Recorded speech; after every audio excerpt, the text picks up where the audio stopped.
할렐루야. 예배에 나오신 여러분들을 환영하고 축복합니다.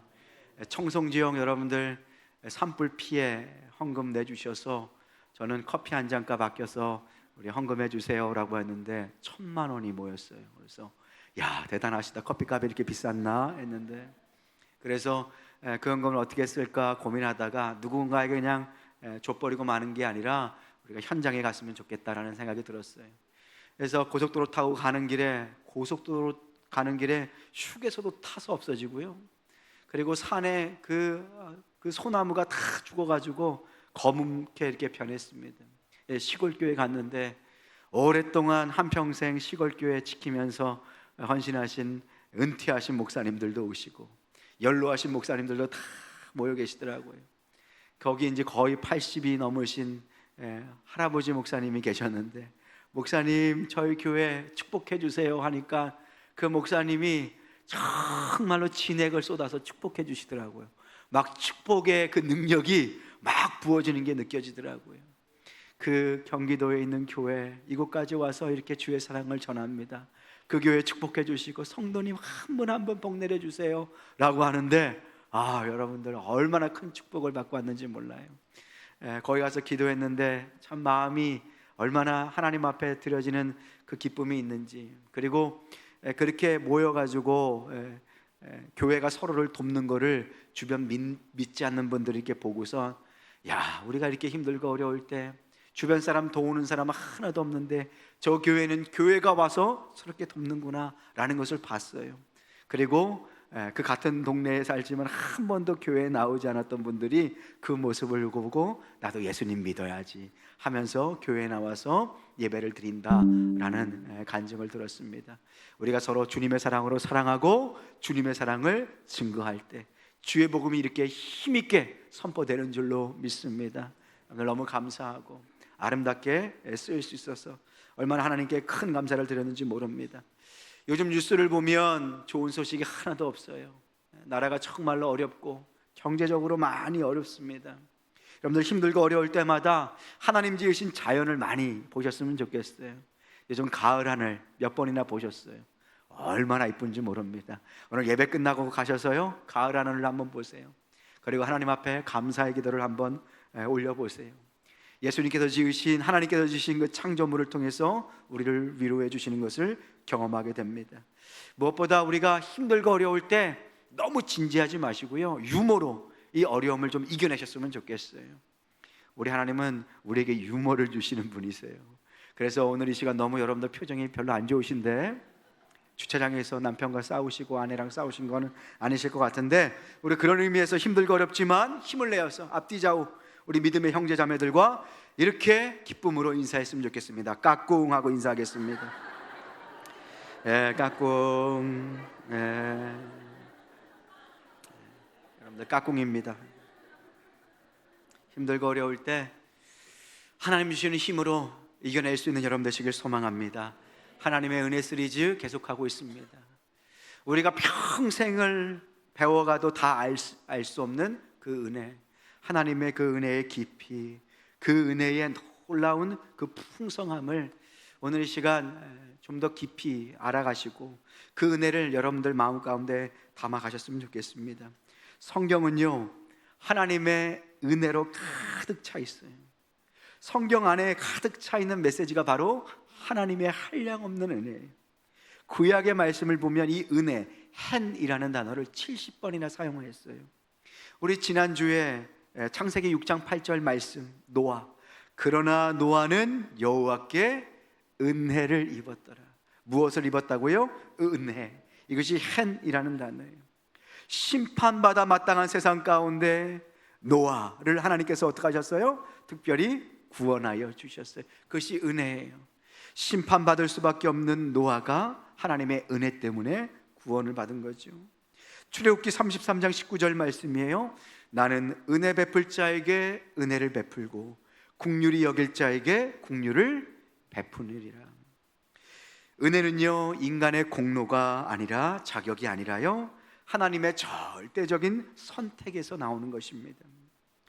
그래서 구약 말씀 구절 구절마다 하나님의 은혜가 배어 있어요. 이 은혜는 하나님께서 그냥 한순간 감정으로 끝나는 것이 아니라 약속으로 이 은혜를 계속적으로 흘려보내 주세요. 그래서 구약에서 자주 나오는 게 뭐냐면 언약이에요. 언약. 이 언약을 하나님께서 맺어주심으로 이 은혜를 그들에게 평생 베풀어 주시겠다, 약속으로 맺어주시는 거예요. 그래서 아담과 하와에도 하나님의 그 은혜가 나옵니다. 아담과 하와가 죄 가운데 그렇게 고통받았을 때 하나님께서 찾아오셔서 동물을 잡아주시고 그 동물의 가죽옷으로 그 수치를 가리워주세요. 은혜에 대한 메시지입니다. 아브라함도 마찬가지예요. 넘어지고 쓰러졌지만 하나님께서 아브라함에게 지속적으로 언약을 주세요. 약속을 주시는 거예요. 너는 비록 깨어지고 실수했지만 나는 너를 향한 그 은혜의 약속을 포기하지 않을 것이다.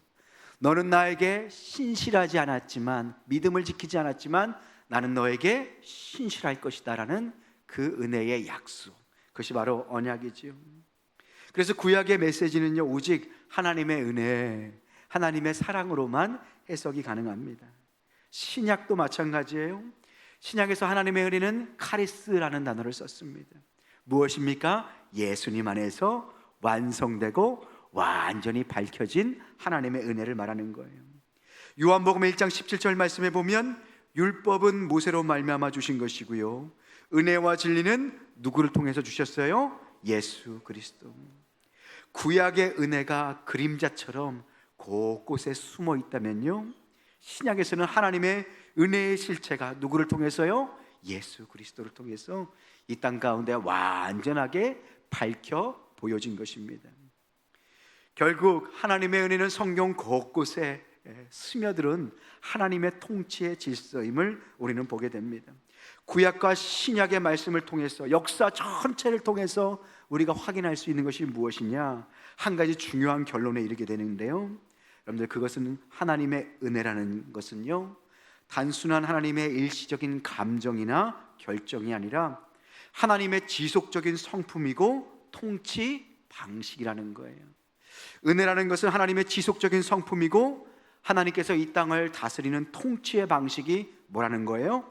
은혜라는 것입니다. 그래서 여러분들, 이 땅 가운데 하나님 나라의 백성으로 살기 위해선 이 하나님의 은혜, 통치 방식에 대해서 잘 아셔야 합니다. 한 나라의 백성이 그 나라의 헌법을 알고 그 나라의 법과 질서와 문화를 잘 알 때 그 나라에 잘 적응하면서 살 수 있는 것이죠. 이 또한 마찬가지로 우리가 하나님 나라의 백성과 자녀인 우리도 하나님의 통치 방식에 대해서 잘 알아야 합니다. 그래야 하나님의 뜻을 밝히 알 수 있고 하나님 뜻에 순종할 수 있는 것이죠. 따라서 신앙생활이라는 것은요, 단순히 종교 행위가 아니라 하나님의 은혜의 통치 안에 머무는 것이 바로 신앙생활이에요. 신앙생활은 단지 일주일에 하루 여기에 나와서 예배드린다고 나는 예수 믿어요, 그렇게 할 수가 없는 거예요. 신앙생활은 우리의 평생의 삶 가운데 누구의 통치 아래서 사는 거예요? 하나님의 통치 아래서, 그 은혜의 통치 아래 거하고 살아가는 것이 바로 신앙생활인 거예요. 오늘 본문 말씀은 이 신앙생활이 우리의 삶이 어떻게 은혜의 통치 아래서 이루어지는가를 잘 보여줍니다. 로마서 8장 1절과 2절 말씀이에요. 그러므로 이제 그리스도 예수 안에 있는 자에게는 결코 무엇이 없어요? 정죄함이 없대요. 왜? 예수님께서 당신의 피로 당신의 자녀들을 대속하여 주시고 은혜로 통치하시기 때문에 이제 정죄함이 없어요. 그래서 새로운 법이 우리를 다스린다, 2절 말씀입니다. 이는 그리스도 예수 안에 있는 생명의 성령의 법이 죄와 사망의 법에서 너를 어떻게 하셨대요? 해방하였다. 건져내셔서 하나님의 나라의 백성으로 삼아주셨다는 것입니다. 그래서 성도인 우리는 이 세상을 지배하고 다스리는 두 가지 통치 방식, 통치의 영역들이 있음을 식별하고 구별할 수 있으셔야 합니다. 이 땅에 두 가지 통치의 방식이 있다는 것이에요. 신학자 존 오웬은 이것을 설명하면서 죄와 은혜의 지배라고 책을 썼습니다. 죄의 지배가 있다, 죄의 통치가 있다. 그 반면에 어떤 통치가 있는 거예요? 은혜의 통치, 은혜의 지배가 있다는 것입니다. 이것을 로마서 6장 14절 말씀은 이렇게 설명합니다. 우리 함께 한 목소리로 은혜의 통치, 죄의 통치가 어떻게 구별되는지 확인하는 마음으로 함께 읽겠습니다. 시작. 죄가 너희를 주장하지 못하리니 이는 너희가 법 아래 있지 아니하고 은혜 아래 있음이라. 아멘. 죄의 법이 너희를 주장하지 못할 것이다. 왜냐? 너희가 이제는 죄의 법, 사망의 법 아래 있지 않고 은혜의 법, 하나님의 통치의 법 아래 있다라는 것입니다. 오늘 이 말씀을, 오늘 본문은 로마서 8장 2절에서 이는 그리스도 예수 안에 있는 어떤 법이요? 생명과 성령의 법이, 죄와 사망의 법에서 우리를 어떻게 하셨어요? 건져내셨어. 그 나라의 백성으로 삼아 주셨다는 거예요. 그래서 여러분들 영적인 눈을 들어 세상을 한번 바라보십시오. 세상에는 죄의 법, 사망의 법이 있습니다. 그 아래서 신음하는 사람들이 있어요. 하지만 하나님의 구원받은 백성과 자녀로서 은혜 아래 머무는 사람들이 있어요. 은혜의 법과 생명의 법, 그 통치의 질서 아래 살아가는 사람들이 있다는 것이에요. 그럼 구체적으로 죄의 지배, 죄의 통치는 어떤 모습으로 이 땅에 나타나는가? 은혜의 지배는 어떤 모습으로 우리 가운데 이루어지는가? 우리가 구체적으로 한번 살펴봤으면 좋겠습니다. 죄의 지배는요, 성경에서 바빌론, 애굽, 소돔과 고모라로 대표됩니다. 이 죄의 지배는요, 죄는 단순한 한 가지 행동이 아니라 지배하는 영적인 세력을 말하는 것입니다. 그것이 죄의 지배, 실제로 있는 죄의 지배를 말합니다. 이 죄가 인간의 마음과 의지와 삶 전체를 묶어서 경향성을 만드는 거예요. 그리고 죄가 그 한 사람과 그가 속한 문화와 국가를 죄로 인해서 다스리는 것이에요. 죄의 지배는 언제부터 시작됐습니까? 아담의 타락으로부터 죄가 이 땅에 들어왔음을 보게 됩니다. 죄는 은밀히 침투하여서 우리의 영혼을 마비시키고 그 한 사람을 통하여 주변 사람들 또한 죄 가운데 통치하고 끌어가는 것을 보게 돼요. 구체적으로 죄의 통치, 죄의 지배, 개인적인 차원에서 어떤 모습을 볼 수 있나요? 바로 중독이 있습니다. 스마트폰 중독, 술 중독, 도박 중독, 인터넷 중독 같은 거 말입니다. 내가 선택하는 것 같지만 사실은 중독된 상태, 죄의 지배 아래 있을 때 어떡합니까? 내가 죄에 끌려다니는 것을 보게 됩니다. 내가 선택했다고 하지만 결국 중독으로 인해서 죄의 지배를 받는 것이에요. 끝없는 자기 중심성, 내가 하나님 되는 모습들도 개인적인 차원에서 죄의 지배를 보여줍니다. 늘 자기만 생각하고 자기가 하나님 자리에 올라가 있는 거예요. 그러니 다른 사람들은 안중에 없고 내가 항상 높은 곳에 올라가는 하나님의 뜻은 상관없고 내가 하나님 자리에 올라간 상태예요. 그러면 어떡합니까?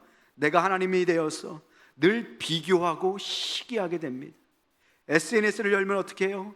누군가가 나보다 못한 것 같으면 내가 하늘을 날 듯이 교만해집니다. 그런데 나보다 뭔가 잘 나가는 사람들을 보면 어떻게 해요? 열등감에 떨어지는 거예요. 그것이 무엇입니까? 죄의 지배를 말하는 거예요.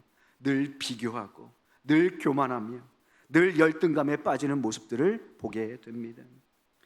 여러분들, 존 오웬은 죄는 단순한 행위가 아니라 마음을 지배하는 세력이라고 이야기합니다. 사회적인 차원에서도 마찬가지예요. 개인적인 차원, 우리의 마음과 생각을 죄가 지배하기도 했지만 사회적인 차원에서도 죄의 지배가 있습니다. 무엇입니까? 만몬, 돈이라는 거예요. 물질 만능주의. 돈이 행복의 가치, 행복의 기준이 되는 거예요. 돈을 가지고 사람을 판단하는 거예요. 돈을 사람보다 더 우선시하는 겁니다. 마태복음 6장 24절 말씀이에요. 한 사람이 두 주인을 섬기지 못할 것이다. 이를 미워하거나 저를 사랑하거나 이를 중히 여기고 저를 경히 여김이라. 너희가 하나님과 재물을 겸하여 섬길 수 있대요? 겸하여 섬기지 못한대요? 겸하여 섬길 수 없다. 무엇입니까? 돈이 우상이 된 거예요. 돈이라면 사람도, 돈이라면 하나님의 말씀도 뒷전으로 밀려나는 거예요. 그러니 그 돈이 우상이 된 사회, 세상에서는 어떡합니까? 늘 자기 착취적인 삶을 사는 거예요. 자기 자신을 끝까지 착취하는 거예요. 여러분들, 이스라엘 백성이 애굽에서 하나님께서 종살이 하는 데서 건져내 주셨어요. 그죠? 그리고 나서 가장 먼저 한 일이 무엇입니까? 예배하는 거예요. 안식하는 거예요. 왜? 노예는 안식할 수가 없거든요. 하지만 하나님의 자녀는 어떡합니까? 안식하고 주님 안에서 쉼을 누립니다. 자기 착취, 돈이 노예가 되고 돈이 하나님이 된 사회는 어떡합니까? 쉴 수 없는 사회, 자기 착취의 시대를 살게 되는 거예요. 돈이 우상이 되고 돈이 하나님이 되고 서로 높아지기 위해서 자기를 착취하는 시대는 어떡합니까? 집단적인 분노와 혐오에 빠집니다. 정치적으로, 세대적으로, 지역적으로 서로 갈등 속에서 미워하고 증오하고 죽이는 문화가 시작되는 거예요. 내가 남보다 높아져야 되니까 남을 눌러야 합니다. 남들보다 더 가져야 되니까 어떡합니까? 자기 착취를 하는 거예요. 그러면서 늘 분노하고 혐오하는 문화가 생기는 거예요. 죄가 지배하는 이 땅에서는 개인적으로도 사회적으로도 이렇게 죄의 지배, 죄의 문화가 나타나는 것을 보게 됩니다. 그런데 은혜의 지배는 어떻습니까, 여러분들? 은혜의 지배는 죄의 지배를 무너뜨립니다. 마치요, 어둠 가운데 빛이 비춰지면 빛이 순식간에 사라지는 것처럼 은혜의 지배가 있는 곳에는 죄의 지배는 떠나가게 됩니다. 은혜는 단순히 죄를 용서하는 것에 그치지 않고 새로운 주인이신 그리스도의 통치를 받게 하는 거예요. 그것이 바로 신앙생활이라고 말씀드렸잖아요. 신앙생활이라는 것은 종교생활이 아니라 평생의 삶 가운데 하나님의 지배와 통치 질서 아래 사는 것. 그래서 은혜의 지배 아래 있는 자들이 누리는 능력이 무엇입니까? 무한 경쟁, 돈이 주인이 된 세상 가운데서 세상 사람들은 네가 어느 학교 나왔느냐, 어느 집에 사느냐, 어느 가문 출신이냐, 그것을 묻지만 하나님의 은혜의 지배 아래 있는 자는 어떤 정체성을 가져요? 나는 이미 하나님의 사랑을 받은 자, 예수님의 십자가의 값을 치르시고 나를 구원하신 그 사랑을 입은 자라는 정체성을 줍니다.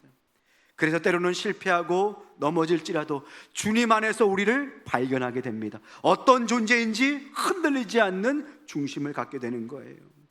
로마서 8장 1절 말씀입니다. 우리 함께 한 목소리로 읽어보겠습니다. 시작. 그러므로 이제 그리스도 예수 안에 있는 자에게는 결코 정죄함이 없나니. 아멘. 결코 정죄함이 없다라는 것은 점수 매기지 않는다는 뜻이에요. 하나님의 자녀는 어떡합니까? 주님 안에서 용납되고 무엇을 했느냐, 얼마나 열심히 이루었느냐가 아니라 이미 주님 안에서 사랑받는 하나님의 자녀로 우리가 살게 되는 줄로 믿습니다. 은혜의 지배 아래 있는 자들의 모습이에요. 그래서 은혜의 지배 아래 있는 자들은 세상에 주는 염려와 불안으로부터 하나님의 보호하심을 입게 됩니다.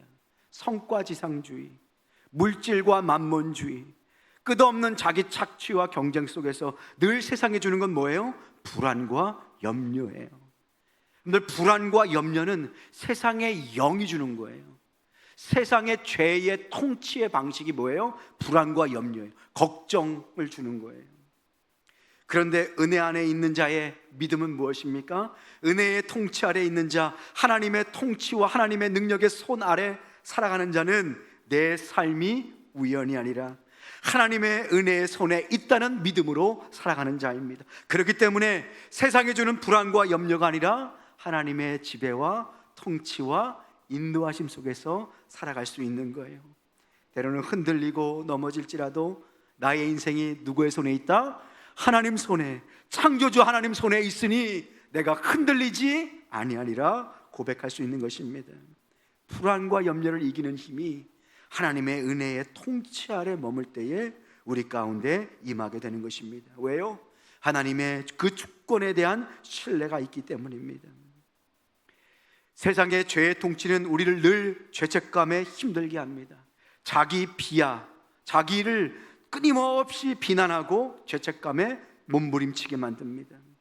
나는 안 돼, 나는 부족해, 끊임없이 비교하면서 자기를 비하하는 방식이 바로 죄의 지배 방식이에요. 늘 수치감을 주고 늘 부끄러움을 느끼게 하고 부족함을 느끼게 함으로 숨게 만드는 거예요. 하나님의 은혜의 자리에 나오지 못하고 숨고 자기 자신을 비난하고 정죄하고 저주하게 만드는 것, 그것이 뭐예요? 죄의 방식, 사단의 방식이라는 거예요. 그런데 하나님의 은혜의 십자가, 은혜의 통치는 우리에게 어떤 힘을 줍니까? 부족함에도 불구하고 예수 그리스도의 십자가 앞으로 나아갈 수 있게 하는 거예요. 나는 부족하고 연약하지만 나를 위해서 십자가 지신 그 주님의 은혜를 붙들게 하는 거예요. 가장 낮은 그곳에서 하나님의 은혜의 광명과 십자가를 붙들고 하나님 앞에 나올 수 있게 하는 것, 용서와 회복의 은혜를 주시는 것입니다. 사랑하는 성도 여러분, 이 땅 가운데 두 가지 통치 방식이 있습니다. 우리는 하나님의 자녀로 은혜의 통치 아래 머무는 하나님의 백성과 하나님의 아들과 딸인 줄로 믿습니다. 죄의 지배와 은혜의 지배를 식별하셔야 돼요. 내가 지금 누구의 지배를 받고 있는가? 돈과 세상과 불안과 염려와 비교의 지배를 받고 있는가? 아니면 사랑받는 주님의 자녀로서 하나님의 능력의 통치 안에 머물고 있는가? 사랑하는 성도 여러분, 예수님의 십자가를 통해서 우리가 용서받고 구원받은 하나님의 자녀인 줄로 믿습니다. 그렇기 때문에 늘 물으셔야 합니다. 나는 지금 누구의 지배를 받고 있는가? 은혜의 통치인가 아니면 죄의 지배인가? 은혜의 지배를 받도록 초청을 받았지만 아직도 내가 죄의 지배 아래 머물고 있지는 않은가? 여러분들 매일의 삶 가운데 하나님의 통치 아래서 기쁨으로 삶을 이루어가는 여러분 되시기를 주님의 이름으로 축복합니다. 죄의 지배, 은혜의 지배, 제가 이것을 묵상하면서 정말로 뼈저리게 경험한 게 있어요. 무엇이냐면 제가 국내에서 비행기를 탄 적이 있어요.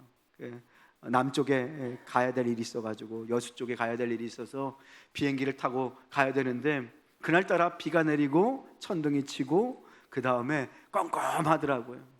해가 이미 떴는데 껌껌해요. 천둥이 쳐요. 비가 내려요. 근데 비행기를 타고서 속도가 쫙 올라갑니다. 비행기가 쫙 떠서 이륙을 해요. 하늘의 창공을 딱 올라갈 때 점점점 구름 위로 올라가는 거예요.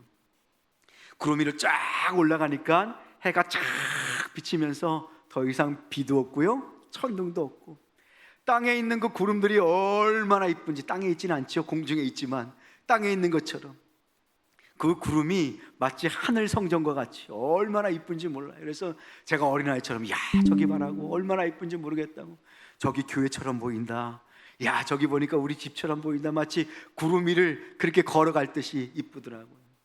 은혜의 지배와 죄의 통치가 이와 같습니다. 비행기를 타고 고도를 높이 올라가자 새로운 차원의 모습들이 보이게 되는 거예요. 여러분들, 믿음이 떨어지고 추진력이 약해지면 우리는 죄의 지배 받을 수밖에 없습니다. 믿음의 고도를 떨어뜨리지 마시고 믿음으로 추진력을 얻어서 은혜의 지배 아래 머물 수 있는 여러분 되시길 소망합니다. 믿음의 고도를 유지하셨으면 좋겠어요. 그래서 죄의 지배가 아니라 누구의 통치요? 하나님의 통치, 은혜의 통치. 우리 앞뒤 좌우 형제자매들과 이렇게 한번 인사해 보겠습니다. 믿음의 고도를 유지합시다. 믿음의 고도를 유지하셨으면 좋겠어요. 여러분들, 그렇다면 우리가 은혜의 통치 아래 머물기 위해서 무엇을 확실하게 알고 무엇을 바르게 세워가야 할 것인가? 은혜의 통치 아래 머물기 위해서 여러분들 기억하셔야 합니다. 첫 번째, 세상이 망가진 근원적인 이유는 죄라는 사실을 잊어서는 안 됩니다. 세상이 망가지고 깨어진 이유가 무엇이라고요? 죄 때문에 망가지고 깨어졌다는 것이에요. 로마서 5장 12절 말씀입니다. 그러므로 한 사람 아담으로 말미암아 뭐가 세상에 들어왔어요? 죄가 세상에 들어왔어요. 하나님이 금하신 선악과를 따먹음으로 자식이 스스로 하나님 되고자 하는 그 순간 죄가 세상에 들어온 거예요. 죄로 말미암아 무엇이 들어왔어요? 사망의 권세, 사망의 통치의 질서가 들어왔어요. 이와 같이 모든 사람이 죄를 지었으므로 아담 이후로 태어난 모든 사람은 아담이 갖고 있는 죄의 DNA가 있는 거예요. 모든 사람이 똑같이 아담처럼 죄를 지었으므로 사망이 어떻게 했어요? 모든 사람에게 이른 거예요. 사망의 권세가 모든 사람에게 임한 거예요. 여러분들 세상의 망가진 모습들을 한번 보십시오. 이 땅에 참된 평화가 있습니까? 참된 만족이 있습니까? 지금도 전쟁이 계속되고 있어요. 지금도 안타까운 젊은 청년들이 저 전쟁터에서 죽어가고 있습니다. 죄로 인해서 죄와 죽음과 사단의 통치가 인류 전체에 임하게 되었다는 사실이에요. 죄로 인해서 망가진 세상의 전체적인 모습, 창세기 3장은 이렇게 보여줍니다. 너는 내 남편을 원하고, 하와에게 너는 내 남편을 원한다. 이 원한다는 것은 무엇이냐면 착취하듯이 원한다는 것이에요. 그 남편을 사랑하되 잘못된 방식으로 사랑하게 된다는 거예요. 그는, 아담은 너를, 하와를 어떻게 다스리느냐? 착취하는 방식으로 다스릴 것이다. 뭐예요? 부부의 관계가 깨어진 것이에요. 땅은 죄가 들어오자 어떻게 했습니까? 저주를 받게 됐어요. 종신토록 수고하여도 수고의 열매를 제대로 맺을 수 없도록 이 땅이 그렇게 저주를 받은 거예요. 영원히 살 수 있는 아담과 하와는 결국 어떻게 됐습니까? 흙으로 돌아가는, 죽어야만 하는 존재가 된 거예요. 하나님의 완벽한 창조가 아담과 하와의 죄 때문에 순식간에 깨어지고 멸망받게 된 거예요. 죄의 세력, 죄의 권세가 이 땅에 들어오게 된 것입니다. 여러분들, 죄는요 정말로 무서운 것입니다. 독사에 물린 사람 한번 보세요. 독이 온몸에 퍼져서 파랗게 변하면서 죽는 것을 보게 됩니다. 죄는 독과 같습니다. 죄의 독이 이 땅에 임하자 닿는 곳마다 죽음의 역사, 사단의 통치가 이루어지게 되는 것입니다. 그런데 우리에게는 소망이 있습니다. 죄의 독보다 더 강력한 것이 하나님의 은혜인 줄로 믿습니다. 예수의 보혈이 우리의 해독제가 되는 것이에요. 여러분들, 그래서 세상의 망가진 모습들을 보시고 그 망가진 모습들 가운데 애통함을 가지셔야 합니다. 세상이 망가진 근원적인 이유가 죄라는 사실을 잊어서는 안 돼요. 문제의 원인을 하나님께 돌리지 마십시오. 원망하지 마세요. 무엇 때문이라고요? 죄 때문에. 내 안에 있는 죄. 문제의 원인은 내 안에 있는 죄를 바라보셔야 합니다. 그 문제를 인정하고 직면하고 깨달을 때에, 내 안에 소망이 없음을 깨달을 때에 우리는 비로소 누구를 의지하게 됩니까? 예수 그리스도 십자가만을 의지하게 되는 것입니다.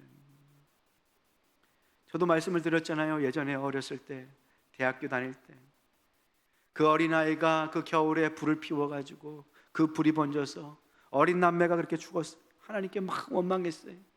하나님, 어떻게 세상이 이럴 수 있습니까? 하나님 만드신 세상이 어떻게 이렇습니까? 막 원망했을 때 하나님께서 그 버스 안에서 저에게 왜 나에게 책임을 묻느냐, 무엇 때문에 이렇게 세상이 망가졌느냐라고 꾸짖으셨어요. 여러분들, 망가진 세상을 보며 애통하는 마음을 갖고 우리의 죄, 그리고 우리의 망가진 모습을 깨닫고 소망이 주님밖에 없음을 절절히 깨달을 수 있는 여러분 되시길 소망합니다. 하나님의 은혜의 통치 아래 머물기 위해선 세상의 깨어진 모습을 보셔야 합니다. 영안을 여셔서 죄의 통치 아래서 신음하는 자들을 한번 보십시오. 하나님의 통치 아래 있지 않고 죄의 통치 아래 있는 자들을 바라보면서 오직 예수님의 십자가만 의지할 수 있는 여러분 되시길 소망합니다.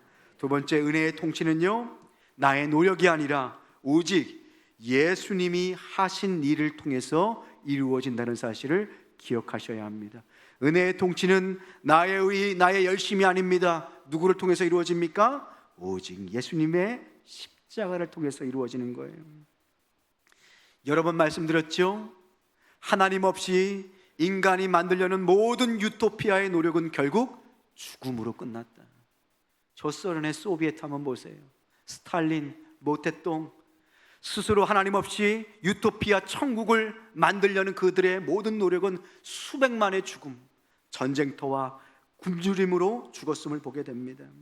그런데 은혜의 통치는요, 오직 예수님 때문에 가능한 줄로 믿습니다. 하나님의 은혜의 통치는 오직 예수님 때문에 이 땅에 오는 거예요. 은혜의 통치로 들어가는 문은 예수님으로부터 말미암아 열리게 되는 것입니다. 로마서 8장 1절과 2절 말씀이에요. 그러므로 이제 그리스도 예수 안에 있는 자, 밖에 있는 자가 아니라 어디에 있는 자예요? 안에 있는 자, 결코 정죄함이 없다. 왜요? 예수님의 피값으로 그 모든 죄를 씻어주셨기 때문에. 2절입니다. 이는 그리스도 예수 밖에예요? 아니에요? 안에 있는 죄, 생명의 성령의 법이 죄와 사망의 법에서 너를 해방하였습니다. 사랑하는 성도 여러분, 우리가 때때로 믿음을 강조할 때가 있어요. 그런데 이 믿음 또한 누가 주시는 거예요? 하나님께서 주시는 거예요.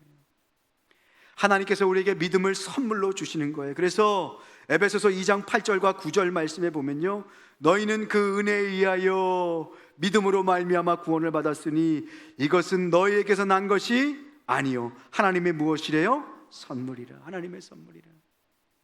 하나님의 은혜의 통치 아래 들어갈 수 있는 유일한 문은 오직 예수님밖에 없는 줄로 믿습니다. 그래서 예수의 피, 우리가 늘 찬양하는 거 아니에요? 예수의 흘린 피 날 희게 하오니 귀하고 귀하다 예수의 피밖에 없네. 할렐루야. 예수님의 보혈의 피를 통하여 우리가 은혜의 통치로 나아가게 되는 줄로 믿습니다. 예수님의 피를 의지하는 거예요. 세 번째요, 우리가 어떻게 은혜의 통치 아래 머물 수 있습니까? 그것은요, 은혜의 통치는 예수님의 십자가로 들어가는 것이고, 은혜의 통치는 그래서 거듭난 하나님의 자녀들만 누릴 수 있는 거예요. 어떤 자녀요? 거듭난 주님의 자녀. 거듭난 주님의 자녀들은 이제 영안이 열리고 새로운 세상을 바라보게 됩니다. 뭐예요? 하나님의 은혜의 통치를 바라보게 되는 거예요. 그래서 거듭나는 것이 중요합니다. 요한복음 3장 3절과 5절 말씀에 보면 이 거듭남에 대해서 예수님께서 니고데모에게 이렇게 말씀하세요. 3절 말씀에 보면 예수께서 대답하여 이르시되 진실로 진실로 내게 이르노니 사람이 뭐하지 아니하면요 거듭나지 아니하면 하나님 나라를 볼 수 있대요 없대요? 볼 수 없다. 거듭나야 하나님의 통치, 은혜의 통치, 하나님의 나라를 볼 수 있게 되는 거예요. 그래서 니고데모가 4절에 이렇게 이야기합니다. 니고데모가 이르되 사람이 늙으면 어떻게 다시 태어날 수 있습니까? 두 번째 모태에 다시 들어가야 합니까? 라고 물어요. 그랬더니 예수님께서 5절 말씀으로 대답해 주십니다. 우리 함께 한번 읽어보겠습니다. 시작. 예수께서 대답하시되 진실로 진실로 내게 이르노니 사람이 물과 성령으로 나지 아니하면 하나님의 나라에 들어갈 수 없느니라. 사람이 물과 성령으로 다시 태어나야 하나님 나라에 들어갈 수 있는 거예요. 여러분들, 거듭남은 다시 태어남을 의미합니다. 거듭남은 위로부터의 태어남, 하나님의 그 생명을 입는 것을 의미해요. 거듭날 때 우리는 우리 안에 새로운 생명이 태어나는 것을 경험하게 됩니다. 예전에 알지 못했던 것들을 깨닫게 되고요, 예전에 보지 못했던 것들이 보이게 됩니다. 그리고 예전에는 예배 때마다 때로는 말씀을 들을 때 언제 끝나나 그렇게 기다렸지만, 때로 거듭난 사람들은 어떻게 해요? 하나님의 말씀에 반응하는 거예요. 그 말씀이 내 구절구절 가슴을 울려서 그 말씀을 듣다가 눈물도 흘리고 그 말씀을 듣다가 가슴도 치고 주님 앞에 회개하는 것입니다. 예전에는 찬양이 밋밋하고 이것을 왜 이렇게 오래 부르나, 3절 부르고 또 4절 부르고 왜 이렇게 반복하나 했더니 하나님께서 은혜를 주시고 거듭남의 은혜를 경험한 뒤에 그 찬양이 불러도 그렇게 지겹지 않은 삶의 고백이 되는 것입니다. 그 찬양을 하루 종일 불러도 그 은혜 가운데 나도 모르게 눈물이 나고 그 찬양 가운데 감동이 되고 그 찬양을 통해서 힘을 얻게 되는 것이에요. 우리는 아담으로부터 태어났기 때문에 죄의 유전자가 있어요. 그렇죠? 이 죄의 유전자는 태어나는 순간 조금 지나면 발현이 됩니다. 우리 아이들 한번 보세요. 얼마나 이쁘게 키웠어요. 얼마나 그렇게 이쁘게 잘 키웠습니까? 그런데 2살, 3살만 되고 이제 말하기 시작하면 가장 먼저 하는 말들이 뭐예요? 내 거야, 내 거야. 안 뺏겨요. 동생이 태어나요. 엄마 아빠 있을 때는 이쁘다 이쁘다 해요. 엄마 아빠가 안 보면 어떻게 해요? 뒤에서 꼬집는 걸 제가 실제로 봤다는 거 아닙니까? 가르쳐주지 않아도요, 죄의 유전자가 발현이 되는 거예요. 육신의 아담으로부터 나온 그 죄의 DNA는 계속 우리에게 있습니다. 그런데 하늘로부터 다시 태어난 자, 하나님께서 거듭나게 하셔서 새로운 생명, 하늘의 생명을 주신 자는 새로운 눈이 열리고 새로운 생명의 질서가 우리 가운데 태어나게 되는 거예요. 영의 질서가 열리고 하나님 나라의 통치 아래서 살게 되는 것입니다. 눈이 열려서 죄 가운데 신음하는 자들의 고통과 아픔을 보게 되는 거예요. 안타까워하는 마음으로 그들에게 복음을 전하고 예수님을 전하게 되는 거예요. 그리고 내가 가는 곳마다 하나님의 나라, 하나님의 통치가 점점 확장되기 시작하는 것입니다. 사랑하는 성도 여러분, 오직 위로부터 거듭나는 생명을 입은 자들만 하나님의 자녀가 되고 그리고 하나님의 통치 질서 아래 머물 수 있게 된다는 사실. 그래서 오늘 이 시간 거듭남의 그 큰 은혜가 직접적으로 경험되지 않았으면 여러분들 정말 주님 앞에 구하고 기도하셨으면 좋겠어요. 하나님, 정말 내가 주님 안에서 다시 태어나는 경험을 얻기를 원합니다. 영적으로 거듭나게 하여 주시옵소서. 주님을 보게 하여 주시옵소서. 그럴 때 우리는 하나님 닮은 자로, 하나님 자녀로 살 수 있게 되는 것입니다. 마귀의 자녀, 하나님의 자녀가 있어요. 이 땅 가운데 죄의 통치를 받는 자가 있고 하나님의 통치를 받는 자들이 있습니다. 사랑하는 성도 여러분, 바라옵기는 여러분들의 가정, 여러분들의 사업장, 여러분들 직장, 여러분들이 가는 곳마다 하나님의 통치와 하나님의 은혜의 지배가 선포되고 확장될 수 있기를 주님의 이름으로 축복합니다. 내가 서는 곳마다 하나님의 나라가 확장되는 거예요. 죄와 어둠의 세상은 물러가고 마치 빛이 비치면 어둠이 사라지는 것처럼 그렇게 하나님의 나라를 늘 증거하고 선포하는 여러분 되시기를 주님의 이름으로 축복합니다. 그래서 우리의 숙제가 있어요. 숙제 한 가지만 내주고 말씀을 마치겠습니다. 그렇다면 우리가 하나님의 일을 어떻게 감당할 것인가? 요한복음 6장 28절 29절 말씀입니다. 요한복음 6장 28절 29절의 말씀 보면 제자들이 물어요. 내가 어떻게 하나님 일을 할 수 있습니까? 라고 물어요. 우리 함께 한 목소리 한번 읽어보겠습니다. 시작. 그들이 묻되 우리가 어떻게 하여야 하나님의 일을 하오리이까? 예수께서 대답하여 이르시되 하나님께서 보내신 이를 믿는 것이 하나님의 일이니라 하시니. 아멘. 내가 어떻게 하나님의 일, 예수님께서 이 땅 가운데 남겨주신 그 사명을 감당할 수 있겠습니까? 라고 물었어요. 그럴 때 예수님께서 뭐라고 말씀하세요? 하나님께서 보내신 이, 곧 나를 제대로 믿고 순종하는 것이 누구의 일이에요? 하나님의 일을 하는 것이다. 사랑하는 자녀들아, 이 땅 가운데 믿음의 싸움을 싸우려느냐? 이 땅 가운데 죄와 싸워서 하나님의 나라를 확장시키려느냐? 그러면 너를 하나님께서 보내신 일을 믿는 것, 예수님을 믿는 것이 하나님의 일이래요. 그렇다면 우리가 하나님을 어떻게 제대로 믿고 따를 수 있을까? 매일의 삶 가운데서 하나님을 인정해 드리는 거예요. 예수님을 인정해 드리는 거예요. 예수님의 통치를 따르는 거예요. 말씀을 따라 순종하는 거예요.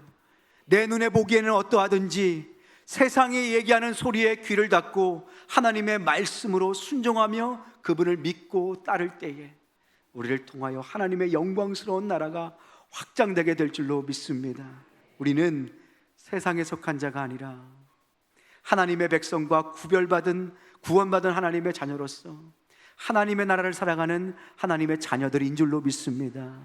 이 땅 가운데 죄의 통치가 있고 은혜의 통치가 있어요. 여러분들은 누구의 자녀이고 누구의 백성이십니까? 매일의 삶 가운데 누구의 음성을 듣고 계시고 또 누구의 말을 따르고 계십니까?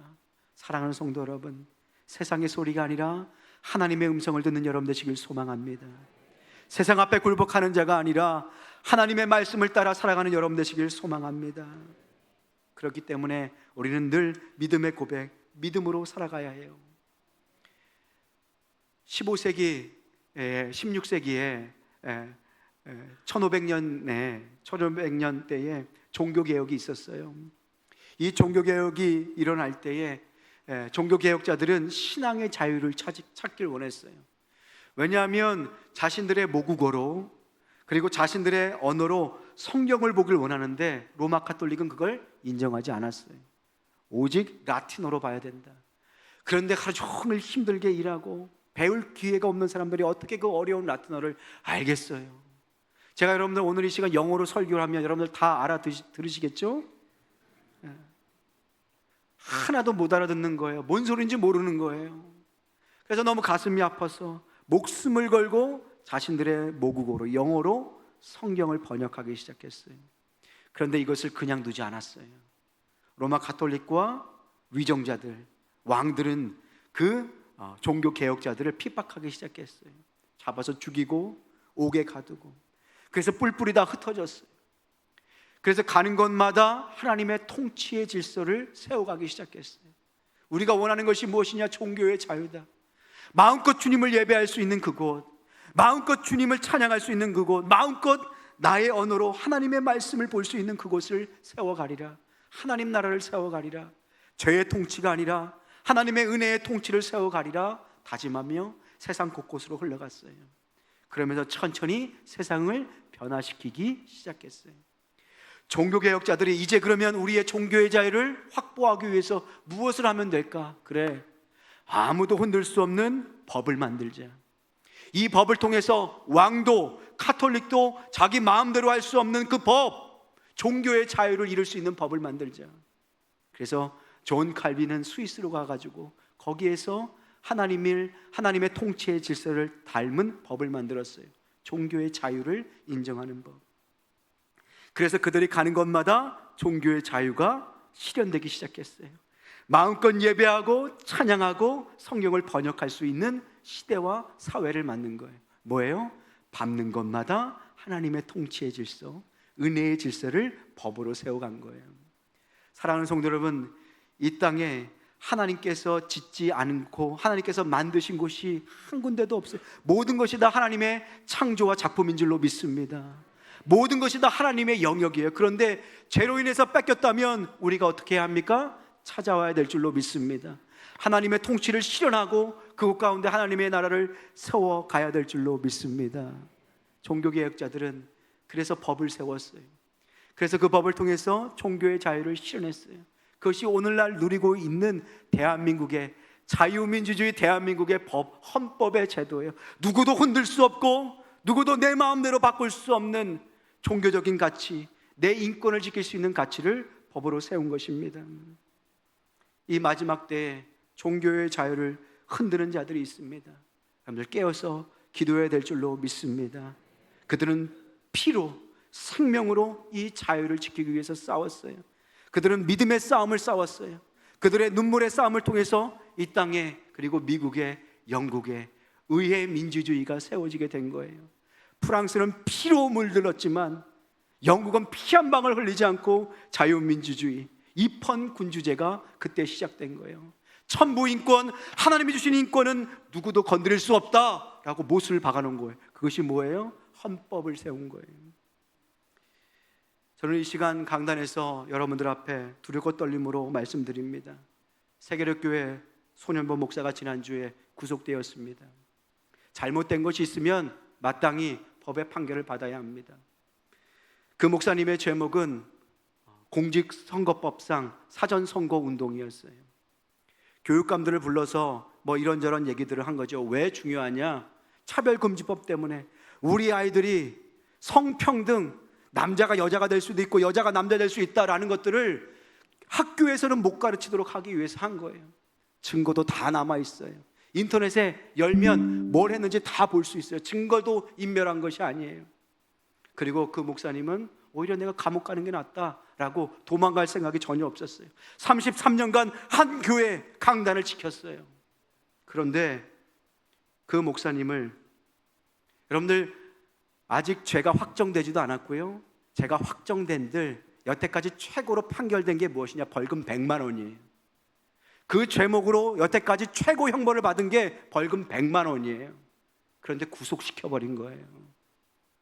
그 엄성한 판사는 2017년 북한을 찬양하는 이정무를 제작하고 소지하고 학습한 혐의로 재판에 넘겨진 한의사 9명, 한의대생 3명을 1심에서 집행유예로 풀려나게 했어요. 여러분들, 내란이 무엇입니까? 바로 북한을 찬양하는 것이 내란 아닙니까? 그럼에도 불구하고 목사를 가두는 이 세상, 이 나라가 되었어요.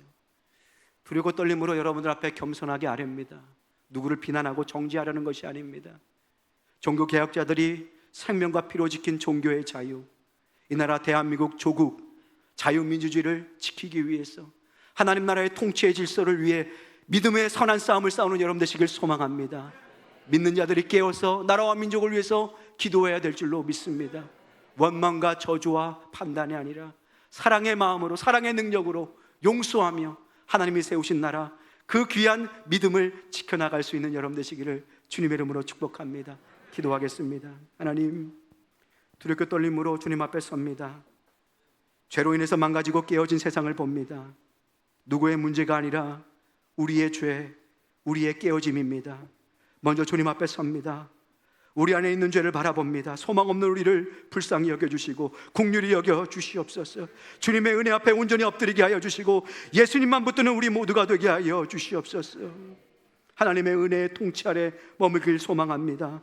내가 아니라, 세상의 소리가 아니라 하나님의 음성을 듣게 하여 주시옵소서. 나의 생각이 아니라 하나님의 말씀을 따라 순종하는 자들 되게 하여 주옵소서.